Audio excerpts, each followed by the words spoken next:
Okay, so now we're going to talk about proportions and problem solving. So, proportions and problem solving. A ratio, a ratio is a quotient of two quantities. So often ratios are given, for instance, the ratio between boys and girls, for instance. So, for instance, I could say the ratio of boys to girls is three boys to two girls, ratio of boys to girls. And that would imply that for every three boys in the class, there are two girls, three boys to two girls. So that would be the boy girl ratio. There's another way of writing that same ratio. This is equivalent in meaning. Three boys, two girls. So we have that ratio there. Three boys to two girls, same ratio. So this way of writing a ratio with the colon is not the one that we're going to employ for the most part. We're going to be using the fraction versions of ratios. So, if two ratios are equal to each other, we say the ratios are in proportion to each other. So, when two ratios are equal, we say they are in proportion. So, for instance, if I say that the ratio of three boys to two girls is in proportion with the ratio in my class, and the ratio in my class, let's say in my class I have, let's say, I don't know, let's say in my class I have 15 boys. Well, if I have 15 boys and it's in proportion, if I have the same ratio of boys to girls in my class and I don't know the number of girls, I can call it X girls. And this would be a proportion that I could use in order to find out if the ratio is 3 to 2 and I have 15 boys, how many girls will there be in the class? As a matter of fact, uh, we can do this as 3 over 2 equals 15 over x. To solve this, remember what we did is we found the least common denominator, and the least common denominator here is 2x. So you'd multiply both sides by 2x. 2x gets multiplied on both sides, and you get 3 over 2 times 2x is equal to 15 over x times 2x. And then you just solve this by canceling. So you cancel those and you get 3x. You cancel the x's here, you get 2 times 15 is 30. And then dividing both sides by 3, we get that the number of girls in my class, x, would actually be equal to 10. So 15 boys to 10 girls. That's the same 3 to 2 ratio. Alright. So here's a question.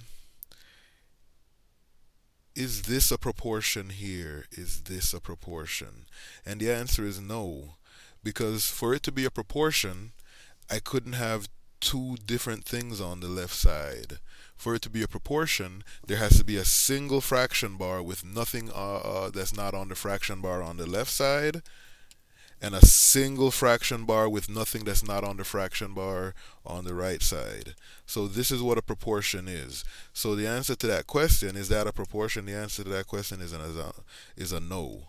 That is not a proportion. A proportion would have to have single fractions on each side. Proportion has single fractions on each side with nothing that's not on top of the fraction bar or below it on either side.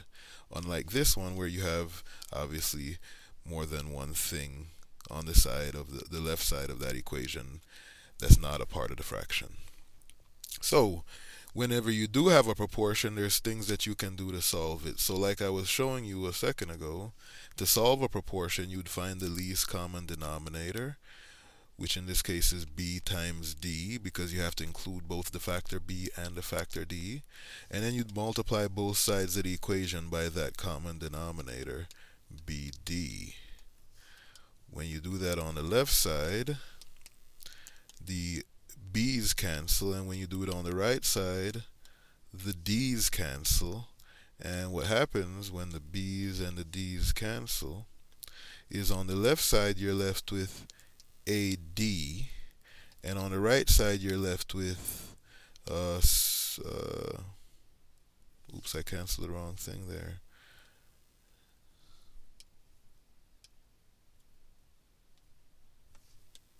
So I was supposed to actually cancel the D, but I canceled the B. So on the right side we have CB, and if you take a look at these two products, the product AD and the product CB, well, those are the products that are across from each other in the proportion.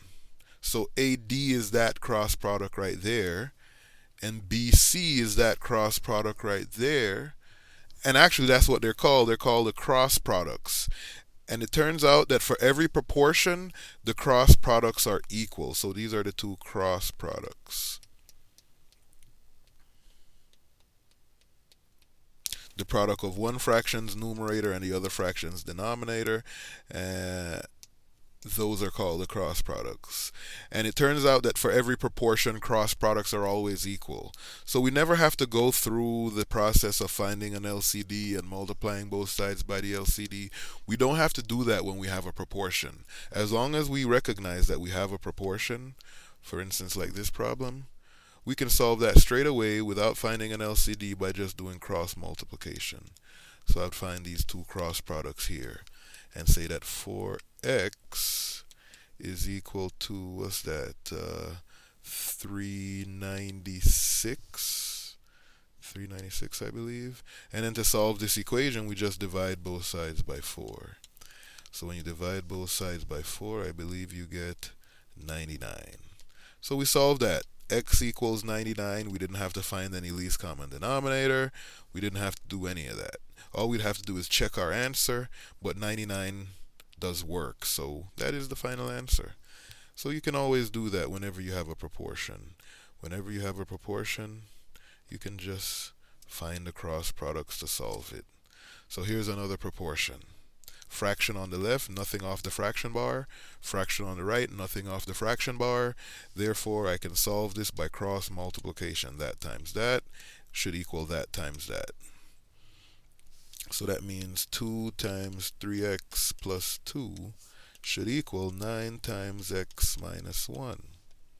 Or 6x plus 4, when you distribute on the left, should equal 9x minus 9 when you distribute on the right.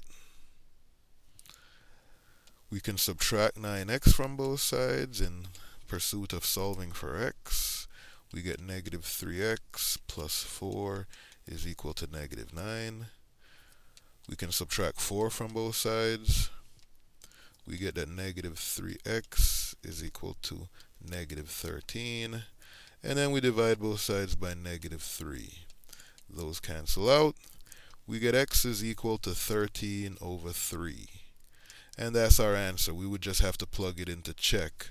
But it works. It won't make any of the denominators undefined. So that is how we solve proportions. That is what a proportion is, and that is how to solve them.